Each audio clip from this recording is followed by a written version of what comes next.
তো আমি আহিছোঁ 0 পইণ্ট।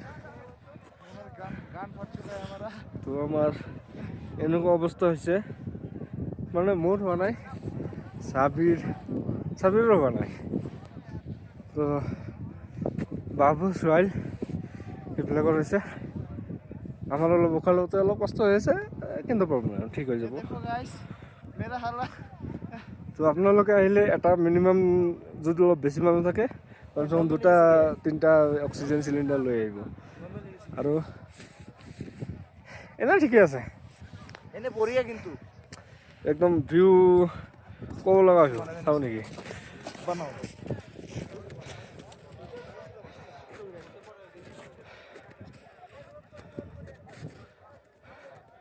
তো এইটো 0 পইণ্ট চাব লগা আছে, বৰফ চৰফ আছে, ভাল লাগে।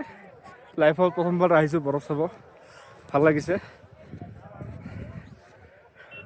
এনেকুৱা নেক্সট টাইম ট্ৰিপ আৰু এটা কৰিব লাগিব, কিন্তু সেইটো বাইক লৈ যাব লাগিব।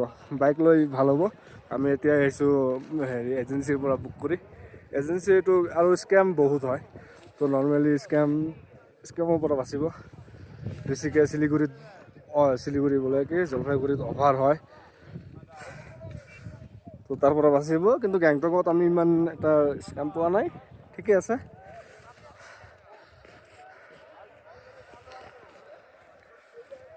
আমি এতিয়া আৰাম কৰিব গৈছোঁ ইয়াতে, ভাল লাগিছে।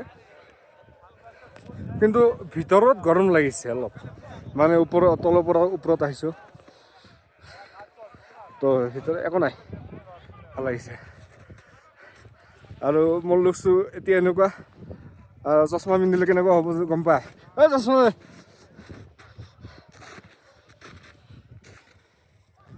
চশমা পিন্ধিলে বেয়া, একদম খাতনা দেখা হয়, শ্বাহৰুখ খানতকৈ ওপৰত। শ্বাহৰুখ খান কোন হয় দেখছে? একদমেই চুলি মুখা থিয় দি আছে একদম, ধেৎ।